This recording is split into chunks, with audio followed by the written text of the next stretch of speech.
자, 그리고 2부에 함께 해주실 분 오늘 저 현역 의원 한 분 모셨습니다. 자, 우리 무소속 최혁진 의원 나오셨습니다. 어서 오십시오. 반갑습니다. 예, 안녕하세요. 네, 어서 오십시오. 네. 판넬 잘 보이게 좀 해주세요. 지금 이게 이름까지만 나오고 밑에 중요한 숫자가 안 나오지 않습니까?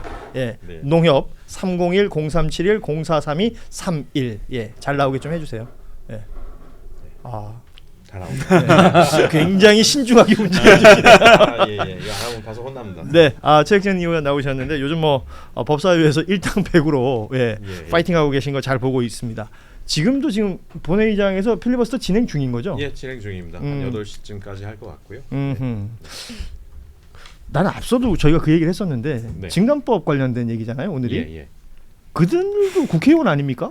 맞습니다. 왜 반대한다던가요? 그냥 반대하는 거죠. 그냥요? 예, 시간 끄는 거고 제가 볼 때는 피로감 유발이 목적이다라고 생각을 하는데요. 우선 잔머리는 국민의힘 의원들이 상당히 잘 굴리는 것 같아요, 여전히. 지금 그 각 지역마다 지금 시즌입니다. 축제도 많고 행사도 그렇죠. 엄청나게 많거든요.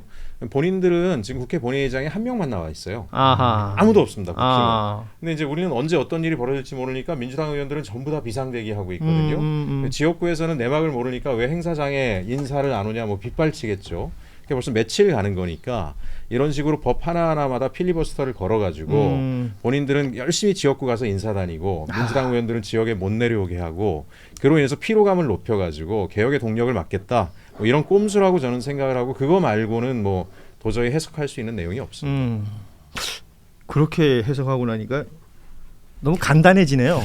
모든 해석은 간결하게 하는 게 좋은 것 같습니다. 그렇습니다. 자, 우리 최혁진 의원 오셨는데 저희가 준비된 내용들 진행하던 게 있으니까 같이 이야기를 좀 나눠주시면 좋겠습니다. 그리고 이제 법사위 이야기라든지 그리고 최근에 이제 굉장히 나경원 의원에 또 주목하고 집중하시던데 그 이야기도 좀 더 나누도록 하겠습니다. 네, 알겠습니다. 일단 이 웰바이오텍 얘기를 좀 해야 될 것 같은데요. 그 삼부토건 주가 조작하고 동시에 묶여가지고 우리가 웰바이오텍 많이 얘기했었고 그 밀항 이기훈 선생이 여기 대표고 또 삼부토건에서는 부회장이었고요. 예. 그렇게 생각해 보고 나니까 이 웰바이오텍이 삼부토건 그 주가 조작하고 이렇게 그래프가 같이 움직이잖아요. 네. 그래서 부당하게 돈을 벌었다. 이런 얘기까지는 다 인지가 됐어요. 그런데 한국거래소가 이상 거래를 포착하고 조사를 했는데 그 결과 보고서를 금감원이나 금융위가 아닌 검찰의 요청으로 지난해 5월에 남부지검에 제출했다. 이거는 좀 얘기가 완전히 달라지는 거죠. 네, 이기훈 씨 같은 경우는 도피를 할 때 본인 입으로 지인들한테 한 얘기가 있어요. 자기가 도피하는 건 웰바 때문에 도피하는 거다라고 말을 한 바가 있어요. 3부는 이기훈으로서는 나름 자신 있는 게 하나 있던 거예요. 본인이 김건희 씨를 몰라요.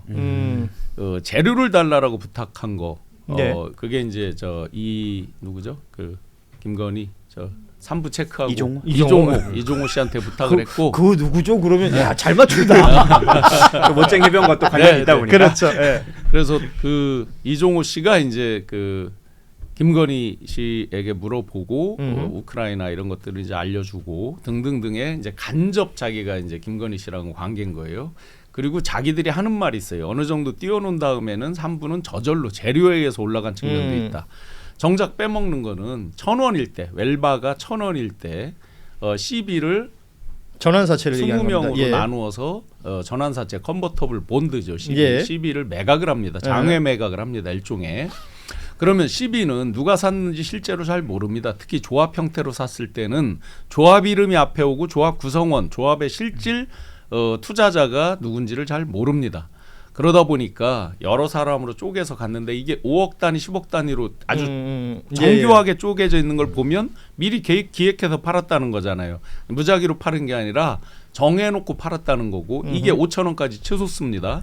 1,000원짜리가 그때 이제 팔기 시작해서 대략 평단가가 한 3,500원. 그러니까 1,000원이 3,500원에 팔게 됐으니까 350% 수익률이 낮겠죠, 기본적으로. 그렇죠. 그래서 생긴 수익이 한 400억 가까이, 390몇 억이 된다 이제 이렇게 알려져 있는 거예요. 근데 그거를 이상 거래를 포착을 했는데 이상 거래는 이렇게 됩니다. FIU도 빨강색으로 자동으로 팝업이 되는 시스템으로 알고 있고 거래소도 그렇게 알고 있습니다. 그러면 거래소 이사장 누구예요? 정은보 이사장이죠. 이걸 당연히 어떻게 써야 돼요? 금감원 그다음에 금융위에 들어가면 증선위 금융 선물위원회에서 위원회를 엽니다. 그래서 기관 고발을 하게 돼 있죠. 이게 기본 순서입니다. 심리를 해서 기관 네네. 고발하게 돼 있어. 근데 왜 거기다 안 올리고 검찰로 나중에 가냐. 한참 지나서 검찰에 올랐느냐. 굉장한 미스테리죠. 통상적인 절차와 완전히 다른 이 부분에 반드시 수사를 해야 됩니다. 아하. 이건 굉장히 의심스러운데요. 이게 왜냐하면 그러고 나서 신흥석이라는 소위 말하는 그 찐윤 검사장이 남부지검장이 되고 그 지검장이 됐을 때 또 요 사건이 검찰로 싹 넘어온단 말이죠. 네. 이거는 뭔가 만지고 있다라는 느낌이 들잖아요. 이 삼부토건은 사실은 처음에 태생서부터 해서 삼부토건의 역사 자체를 전체적으로 좀 볼 필요가 있는데요. 저는 거의 삼부토건은 검사들의 준 자회사 정도 수준의 기업의 길을 걸어왔다. 삼부토건이 조남욱 회장 때서부터 해서 굉장히 돈도 많이 벌고 잘 나가다가 부침을 여러 번 겪습니다. 주인도 여러 번 바뀝니다. 예. 근데 그 주인이 여러 번 바뀔 때마다 주가 조작과 연루된 혐의를 받으면서 다시 회생을 하고 다시 회생을 하면서 옵니다. 그리고 주요한 과정마다 주요 검사 출신들이 고문단으로 거의 결합을 합니다. 우리가 잘 알고 있는 박영수 특검이나 양재택 검사 같은 경우에도 삼부토건의 대표적인 고문이었고 윤석열은 초창기부터 조남욱 회장과의 깊은 관계를 맺어왔다는 의혹을 받고 왔고 실제로 김건희 최은순 집안은 삼부토건 조남욱 회장하고 긴밀하게 하면서 자산 축적을 해오지 않았습니까? 그래서 우리가 이번 기회에 이번 사건도 그냥 우연이라고 볼 것이 아니라 삼부토건이 주가 조작을 통해서 이익을 늘려나가는 그런 과정 속에 여러 검사들이 개입해서 공동의 경제적 공동체를 이뤄왔을 가능성이 높기 때문에 전체 히스토리 안에서 관여했던 검사들 전체들을 놓고 이 상황들을 조사해야지 특정 시점에 하나만 놓고 보면 삼부토건 전체가 보이지 않습니다. 또 이게 이제 지금 현재도 상장돼 있는 회사들이 여러 개가 이제 연루가 돼 있다 보니까 저희가 실명으로 다 이야기를 할 수가 없습니다. 주가에 영향을 미칠까 봐서. 그렇지만 이제 삼부토건 할 때 인수했던 그 DYD라는 회사가 있고 또 같이 관련됐던 많은 사람들 여기에 이제 소위 말하는 조폭 조직들이 네 글자짜리 조폭 조직도 나오고 네 글자짜리가 2개 조직이 나옵니다. 너무 실제로. 20개처럼 얘기해요. 그거 참 말을 하기에는 또 그래서 정말 연루된 사람들이 많은데 지금 재밌는 것은 이기훈 씨를 둘러싸고 이기훈 씨의 그 네트워크는요 김성태 그다음에 지금 저 캄보디아 가 있는 저 KH 배상윤 등등도 다 이 사람들이 알고 있는 사람들이에요 실제로.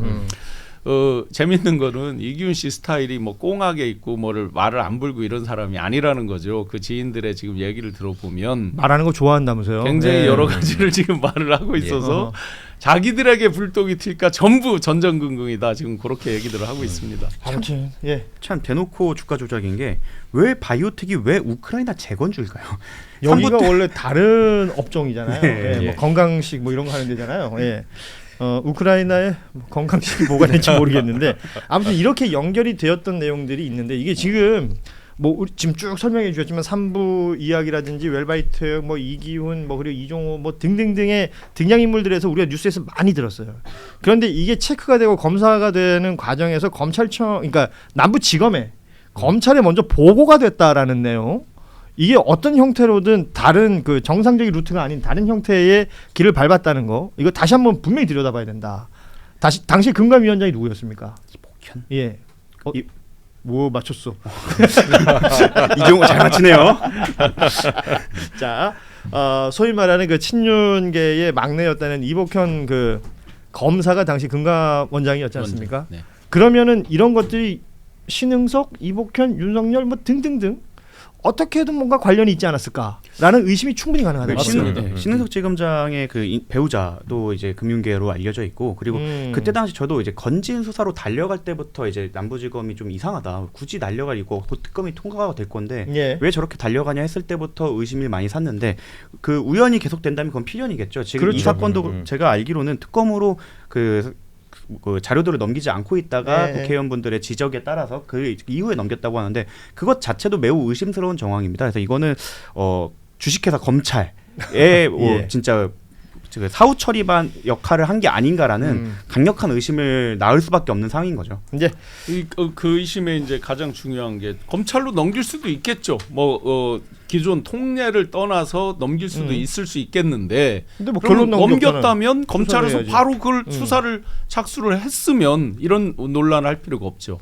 그런데 받아놓고 그것을 이제 소위 이제 묵혔다고 표현하죠. 네. 묵히고 깔아뭉개고 있었기 때문에 지금 이게 문제가 심각한 건데 그러면 역순으로 누구누구 지시에 의해서 왜 통상적인 그 선례들이 다 아주 정형화된 선례입니다. 증권선물위원회를 열어서 거기서 심리를 해서 어떤 결정을 내리고 기관 고소 고발을 하고 등등등에 대한 건 아주 루틴한 이 부분을 건너뛸 정도로 그러면 역순으로 지시가 있었을 거란 말이에요. 예. 여기 또 하나 의심되는 게 이제 이복현 씨가 당시에 딱 3부를 설명하면서 피해액을 특정을 합니다. 100억. 100억이라고 특정을 해요. 예. 누가 100억이라요 지금? 현재 100억이라고 말한 사람이 아무도 없잖아요. 그러니까 100억을 왜 미리부터 특정을 해놔 버리냐고요. 그 조시 일가들을 딱 찍었었잖아요. 네, 그러니까 거기서 100억인 것이지 그 외의 것은 그 검찰의 시간입니다. 이거 했었잖아요. 그렇죠. 예.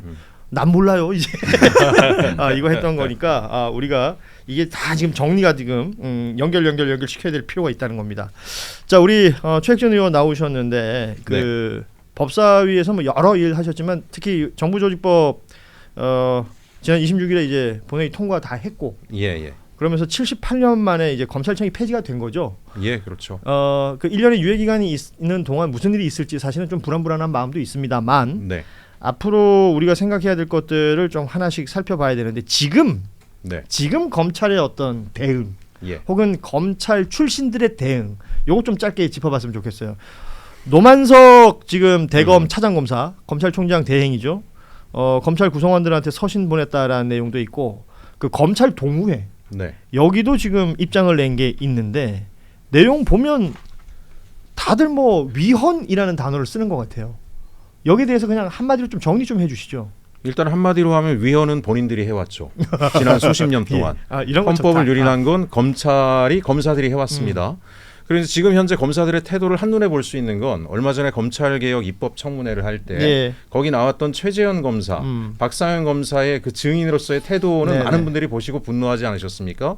그 의원들이 질문을 하는데 박상영은 눈을 째려보면서 위압적인 자세를 계속 대하고요. 최재현은 까불고 있나 이런 식의 말이 그냥 쏟아 나올 정도의 태도를 보이고 있습니다. 그건 두 사람만이 아니라 검찰의 일반적인 지금 상황일 텐데요. 본인들은 믿는 구석이 있죠. 특히 민주당 정권에 대해서 대들면 내가 중간에 옷 벗더라도 나가면 정관예우 받으면서 대형 로펌 가서 평생 먹고 살 거 다 벌 수 있는데 니들이 나 건드려봐야 뭐가 있겠니라고 하는 거고 오히려 영웅이 되고 싶어서 날뛰는 모습들을 좀 볼 수 있고요. 근데 그 영웅이라는 게 이제 검찰 조직 안에서요. 그렇죠. 검찰 안에서만 영웅이 되면 먹고 사는데 아무 지장이 없고 실제로 검찰이 어떤 식으로 해왔냐면 사회적으로 무리가 되는 사건이 검찰 내부에서 발생하면 똑같은 패턴입니다. 가장 평검사 중에 하나 그 라인에 있는 걔한테 야 네가 혼자 했다 그래. 걔가 나가서 혼자 했다 그래요. 윗선에 보고하지 않았다. 똑같죠. 그리고 조금 지나면 승진시켜줍니다. 징계는 경징계 때립니다. 그 다음에 나중에 가서 정말 문제가 돼서 못 벗으면 좋은 로펌 가서 떼돈 벌 수 있게 해줍니다. 그러니까 얘네들은 기본적으로 국가를 위한 검찰에서 벗어난 지는 오래됐고 검찰 조직 안에만 충성하면 윗선에 잘 보이면 검찰 동호회에 있는 선배들이 다 먹여 살려준다라고 하는 자신감 가지고 지금까지 버텨온 거죠. 그 태도 그대로 나타나고 있습니다. 그러니까 언론 보도에 이게 표현하기는 이렇게 표현돼 있어요. 그러니까 법무부 장관들과 검찰총장 출신들이 라고 표현되어 있는데 이게 그들이 포함되어 있는 검찰 동호회잖아요. 전체 그 검찰에 몸 담았던 모든 검사가 들어가 있는 걸로 알고 있고 그래서 김규현 변호사도 이걸 받았다고 하더라고요. 아 그래요? 그래서 근데 저는 그분들이 지금 하고 있는 행위가 오히려 검찰이 왜 역사 속으로 사라져야 되는지에 대한 당위성을 보여준다고 생각을 합니다. 사실 그 외청 공무원이거든요. 저는 그냥 지금까지 참 왜곡된 역사가 있었다는 게 사실 사법부의 하나인 법원, 사법부 그 자체인 법원과 똑같이 대검찰청이 있는 것도 사실 웃겨요. 대소방청은 없잖아요. 대경찰청도 없는데 대검찰청이 있는 것도 사실 조금 말이 안 되는 부분인데 그 영화에서도 그러잖아요. 대한민국 검사라고 그러지 않습니까? 대한민국 소방관이라는 분이 잘 없잖아요. 저는 실제로 이제 그 법무관으로 있을 때 그 얘기도 했었어요. 저한테 혼내실 때 대한민국 검사가 뭐로 보여? 이러면서 이렇게 혼내시는 분도 있었는데 뭘로 보여? 그런 분들이 그 어떻게 보면 더 요직으로 가서 이제 국회에서 보여준 태도가 그것을 방증하는 거죠. 얼마나 내부 문화가 되어 있었는지. 저는 이 기사를 보면서요, 그 좀 언론께 좀 부탁하고 싶은 게 있었어요. 그 검찰 동호회라는 곳이 어떤 정체성을 가진 곳인가를 함께 설명해 줘야지 맞다고 생각합니다. 네. 지난번에 윤석열 그 석방이 됐을 때, 구속기소돼 석방됐을 때 회원들한테 문자 돌리고 여러분 덕 되게 잘 된 겁니다라는 3월달에 그랬죠. 한번 풀려났을 때 문자 보냈다라는 내용이라든지 검찰 동호회가 그동안 주요 건들이 있을 때 어떤 태도를 보여왔던가. 이재명 당시 민주당 대표를 향해서, 그러니까 이창수 당시 지검장 탄핵 얘기 있을 때였습니다.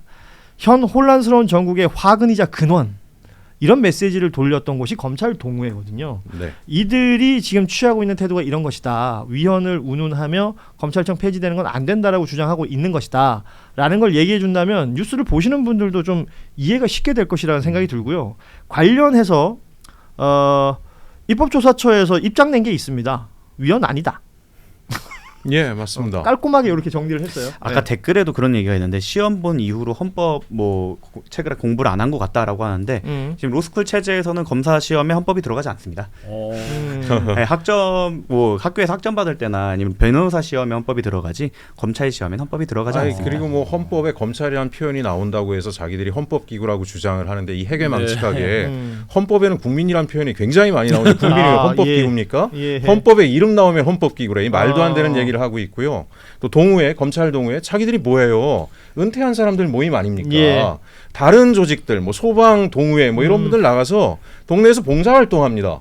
본인들이 뭔데 그 입법기관에 대해서 위헌이네 뭐래 그렇게 하면 안 된다 훈수 두고 앉아 있고 제가 이렇게 분명히 이렇게 권고드리지만 조용히 그냥 친한 분들 나가서 골프나 치시든가 뒷방에서 고스톱이나 치시지 뭔 국가에 대해서 이래라 저래라 그 오만 방자함이 간이 배 밖으로 나왔다. 자중하시라 이런 말씀 드리고 싶습니다. 검찰 어용으로 보이는 그런 학회 골프 모임에 저도 들어가 있었는데 여기저기 다리를 많이 걸쳐 있네.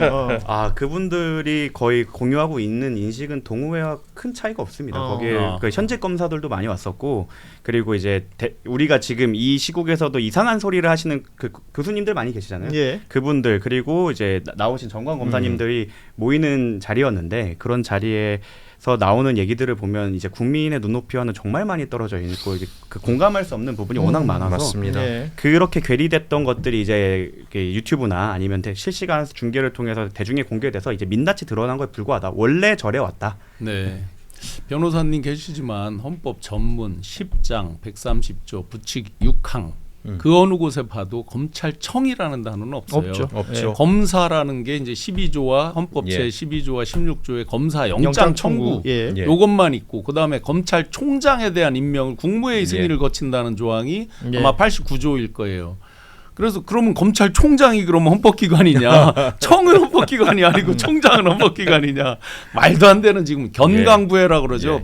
전혀 엉뚱한 걸 갖다가 자기가 어깨에 갖다 붙여놓고 자기 적이라고 주장하는 황당한 과연 그런 분들이 지금 검찰 동호회 변호로 하고 계신 거예요? 그러면 지금 제대로 변호 되는 거예요? 그러니까 혼란스러운 상황이에요. 그래서 이걸 정확하게 알리는 것은 굉장히 중요하다. 맞습니다. 왜냐하면 호도되는 경우들이 있습니다. 뭐 어쩌다 보니 목소리 크면 잘 들린다고 생각하는 사람들이 있나 봐요. 굉장히 시끄럽게 이 이야기를 강조하고 있는 사람들이 있어요. 검찰은 헌법기관이다. 지금 국회 특히 민주당과 여권 중심으로 진행되고 있는 건 위헌 행위다라는 주장을 계속해서 하는 사람들이 있는데 지금 저희가 비슷한 얘기 지금 몇 주째 계속하고 있지 않습니까? 그럼에도 불구하고 계속 이 목소리는 나오고 있더라라는 부분이었고요.